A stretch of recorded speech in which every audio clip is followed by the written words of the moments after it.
still she's an umbrage thrill seeker, queen of the shelf, finding Dolores in pieces of herself. Rules above truth, charm over choice, every thrill a silent voice. So raise a teacup to the seeker, so thrilled in a world of kittens and punishments fulfilled. Yes, she's an umbrage thrill seeker. Hi, welcome to the Umbrage Frill Seeker channel and to my Umbrage office. Today we're going to talk about my trip to New York, the things I bought, the things that I did. Originally, this New York trip was supposed to happen last November on the first week that Tom Felton played in Cursed Child. But unfortunately, with the government shutdown, it got too risky. And when I had the chance to cancel my plane ticket with a full refund, I went ahead and did that because I was afraid what was going to happen was my flight would get canceled too late for me to cancel my hotel reservations, and I'd be stuck with a huge hotel bill with no stay.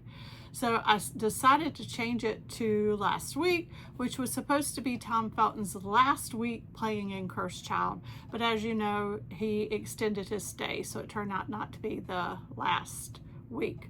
But what was great about changing my trip was I was able to see Daniel Radcliffe and Every Brilliant Thing, and also to attend the New York Antiquarian book fair, which had a lot of Harry Potter books to look at, some very expensive ones. So the first thing that we did that was Harry Potter related, of course, we went to see Daniel Radcliffe and Every Brilliant Thing, and I got this cool playbill, and every playbill had inside of it a little brochure about Project Healthy Minds and a way to participate in the play. When he said 10,000, you were supposed to yell this out. Now, he also gave out a lot of slips to different people and even picked some people to play some more dramatic roles in the play. So it had a lot of audience participation.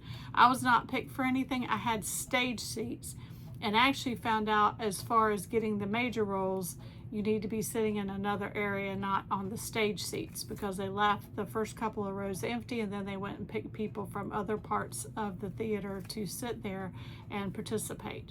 So some people in the stage seating did get to like yell out something, but none of them had the major roles. And the major roles were really good because those people got to go backstage and meet Daniel Radcliffe and have their photo made with him individually instead of fighting the crowds outside after he went out. I also was able to pick up a little slip of paper with a slip, because at the end all these little pieces of paper fall out and you're able to grab one. So he's been nominated for a Tony for Best Actor, and he's also already won some awards. So what did I get there besides a great experience? I mean, he was literally just like inches away from me. I mean, if you ever want to be up close and personal with Daniel Radcliffe, go to that play, because he's just right at you. My husband took a picture of me in a special dress I had made by Mud and My Blood that had all of his different playbills, and he was actually photobombed it, so he's in the background, which was great because I didn't get a picture with him afterwards. So I'm kind of glad that he photobombed my photo of me in my dress on the stage, and at least I have that to remember it by. So what did I buy there? They had a little bit of merch. I decided to buy the things that had Daniel Radcliffe. There were quite a few things like a coffee mug and some other things that didn't have Daniel Radcliffe, but I wanted something with Daniel Radcliffe because that was the reason that I was there. So I got the nice magnet that has him on it. So that will go on my refrigerator to remind me of my nice evening being so close to Daniel Radcliffe. I also bought the t-shirt that had him on it. So it has this picture with all the brilliant things, and on the front of it, it's just a logo that says Every Brilliant Thing. I kind of like the shirts with just the logos on the front, and then you look at the back to see more. So those were my purchases there. My advice to you, if you really wanted to be in the play and have a major role, I would not get the stage seats. If you just want to shout out something, when you're called upon by calling out a number, then of course the stage seats are good, because they did pick quite a few people on the stage to do that. And then afterwards, if you stay to the very end of the play, at least when I was there, it was so crowded afterwards, there was no chance to get up close. The people that didn't go to the play had already staked out all the spots, and if you waited till the end to go outside, you were too far back to really get any interaction with Daniel Radcliffe, even though I did take a few photos of him. So what else did I do? Of course, I told you I went to the New York Antiquarian Book Show. That was actually the first thing that I did. I wanted to see all the Harry Potter books. I did see a first edition, first printing of the British Harry Potter and the Philosopher's Stone. It was priced at $375,000. This book was in like fine condition. It was being sold by Peter Harrington in London, who had a booth there. And they also had a first edition, first printing of the Philosopher's Stone, British Philosopher's Stone, in paperback as well. And there were lots of other vendors that had it too. But the one person I really wanted to talk to was Dr. Philip Arrington, who wrote the J.K. Rowling bibliography. And this is the only bibliography there is that tells you all about every first edition, first issue, all the printings of the book, all the little details to make sure that if you're going to buy an expensive book that you are actually getting that book. So this is a great reference. I see a lot of posts by people wanting to know, is their book valuable, or is this a first edition? Is this, and this book is the definitive guide. Although I found some things that I wanted to question on it, so I had a nice conversation with him, got his business card, actually had a photo made with him, and now I have a contact email that I can chat with him. So there are a few things in there, particularly on The Prisoner of Azkaban, third state, first edition, first printing, third state, that need to be corrected in this book, in my opinion, and several other people like Potter Rare Books and Adam Houston, and even the Potter Collector. I think there's some things, but he said he had no plans of updating this bibliography, so that's sort of tragic to me. I wish that he would update it. So I did that, and I collected a lot of bookmarks. They had a lot of free bookmarks, so I got some there, and also some at bookstores that we went to. This one's cute, a collector, a person with infinite shelf space. There's this one from the Mysterious Bookshop. We actually went to that bookshop. This one was cute because it has a picture of a cat on the back of it. And we went to Argosy Bookstore too, which is a really cool bookstore near Central Park. And of course we went to the Strand Bookstore, which is a huge bookstore in New York City that's been there a very, very long time. The only thing I bought at the book show was a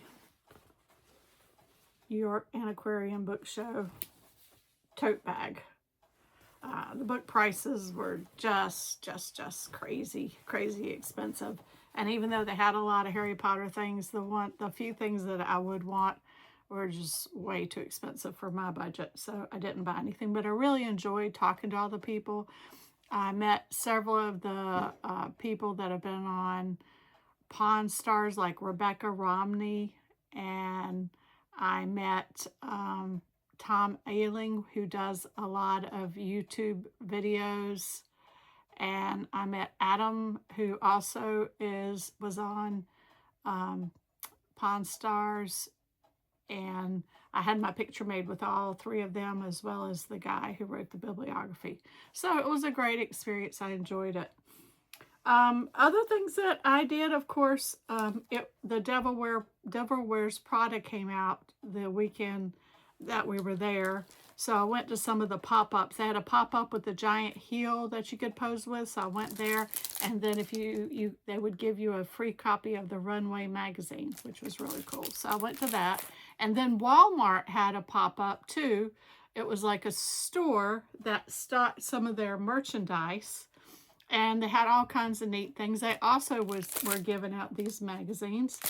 And they had an artist there that would draw you in whatever style you wanted. Her name was Deanna First. Deanna First is her name. And she drew me in the fringy skirt that they were selling, and a That's All shirt that I think I got at Target. I have the fringe skirt which is really cool because there were some French things in the movie if you've been to see the movie, but this is Walmart's take on it. And if you made a purchase, you got a free bag of cosmetics, which had a lot of really interesting, neat cosmetics in it.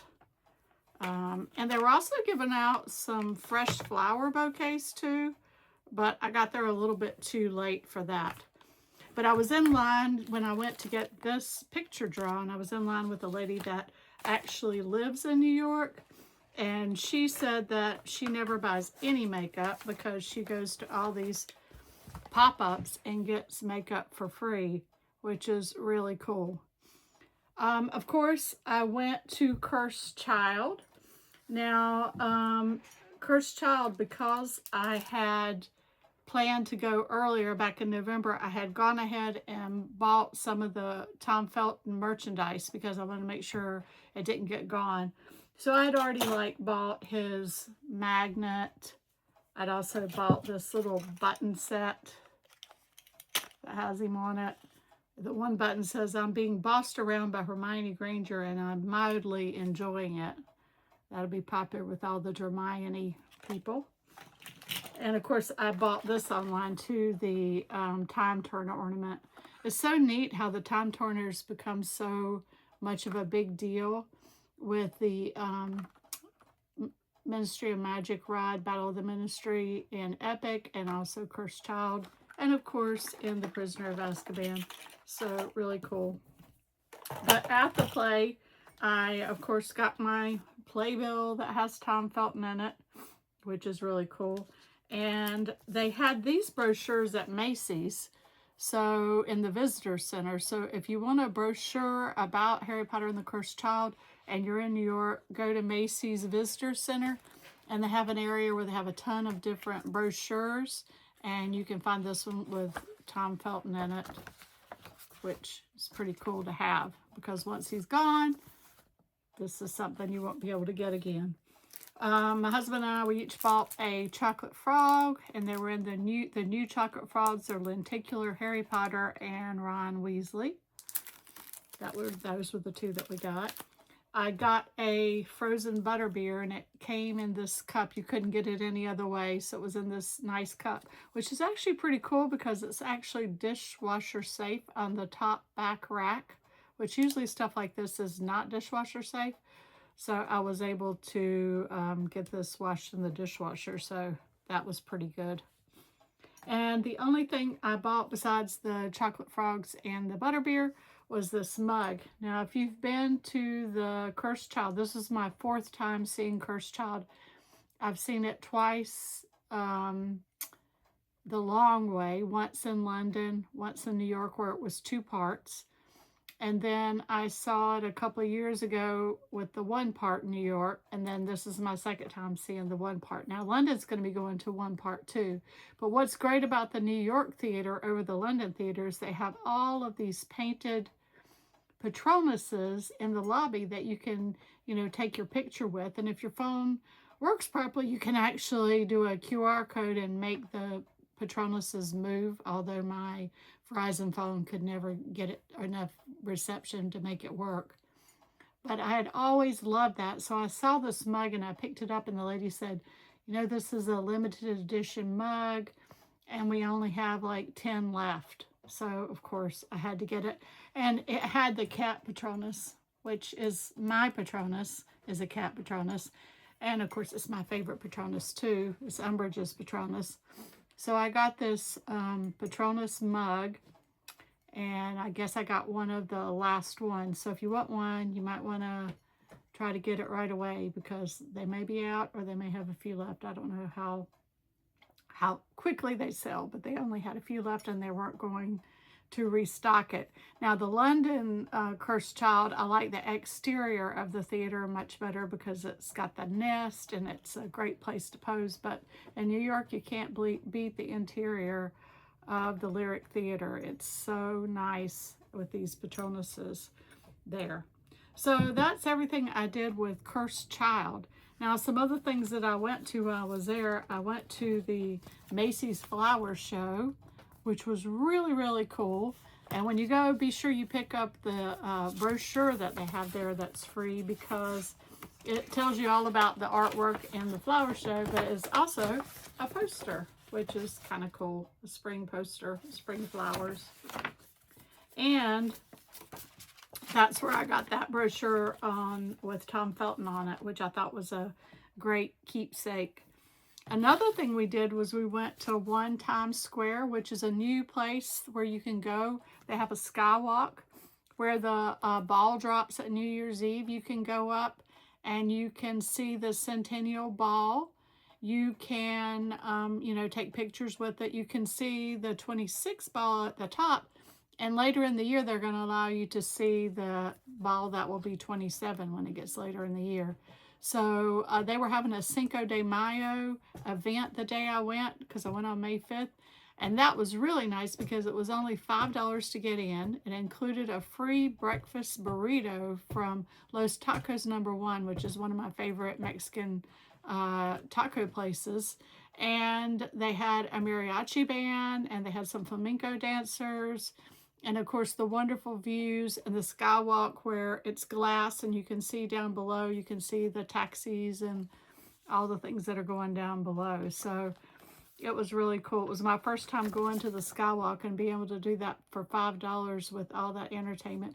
And my husband bought me one of the little glass things that came off the 2025 New Year's ball as part of my Mother's Day present. So I thought that was really, really cool, because I doubt I'll ever be in Times Square on New Year's Eve. But now I have a piece of one of the crystal balls. And they had 3 different versions. They were like 125, 100. And I got, he got me the one that was $50. So it was a lot less. But they only had like just a few left of those too. So I had some timing that was good for that. Some places we went to, we had a lunch at Tavern on the Green. It was a terrible lunch. It was somewhere my husband really wanted to go, but they seated us in the bar, even though we were having entrees for lunch. And we were right at the cupboard where they were taking glasses, and the waiters and waitresses were picking up drinks. So it was, and the food wasn't good. So I don't recommend Tavern on the Green. It's gone downhill. We went to a place across from the Walmart pop-up called La Esquina. It was really good Mexican food. We didn't know anything about it, just sort of picked it by random, but it was really, really good. We went to Rockefeller Center, and they had like a spring exhibit going. So they had all these little cards you could get for free, little postcards of the spring flowers and all kinds of spring flower exhibits. The reason I had gone to the Rockefeller Center, though, is I'd heard about the Smush Penny Machine. There's a Smush Penny Machine underneath the escalator of one of the buildings, and the pennies are actually there too. So you don't have to pay anything. You just take one of the pennies that is there, put it in the machine, and it's called the Wish. So I got like a shooting star one, and I got one that, what does that say? Something to hold on to. This one says something to hold on to. And then there was another one with a star. So it was really pretty cool. Kind of hidden away. Took me a little bit of time to figure out where it was. And then afterwards, we had a nice cup of coffee at Ralph Lauren's Coffee. I don't think it's any connection to the Ralph Lauren designer, but it was super, super busy.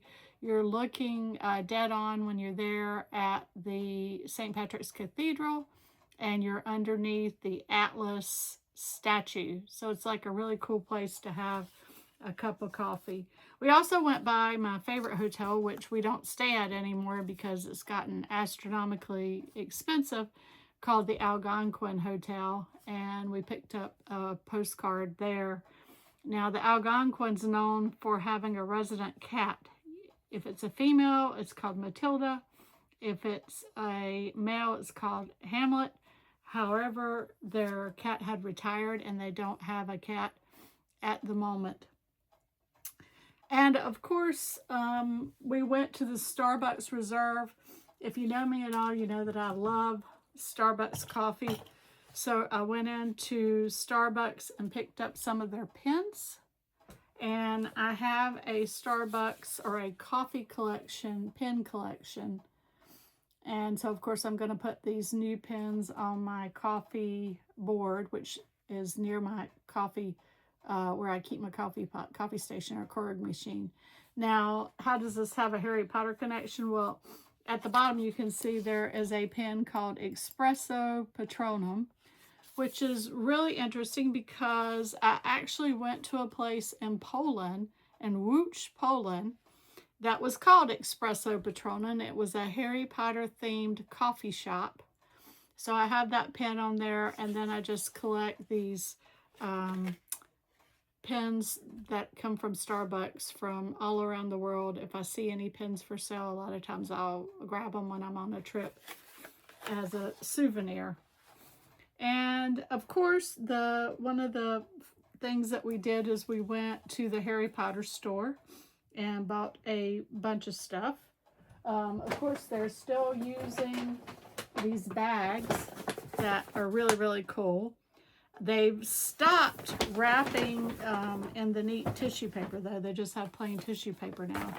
I thought this one was really cool, especially being the Umbridge person I am, because this is like her poster, undesirable #1.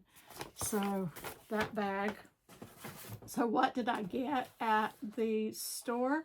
Well, first I was going to do the scavenger hunt because I had heard about that on somebody's video or Instagram. And I had done it when the store first opened and you got a pen. And then I saw that this person had like a sheet where you went and collected all the information and then they gave you like a sticker at the end. But they were not doing it anymore. They said that was just something they did at the holidays, but they did give me 4 of the stickers. I guess this might be the sticker they give you when you finish the scavenger hunt, I assume. So it was mission accomplished as far as I was concerned because I didn't have to do the scavenger hunt, but I still got the sticker. The other things that I bought, they had a lot of new Quidditch merch. And this set of pens is really cool because it has a pen from each store. It has one from Chicago, one from New York, one from Tokyo, and one from London, which I assume is representing the new store that's coming, or it could be just representing the platform 9 3/4. And then the quality Quidditch supplies. So it's a pen set that kind of represents the pens of the stores. I also got this magnet, which is the Quality Quidditch store.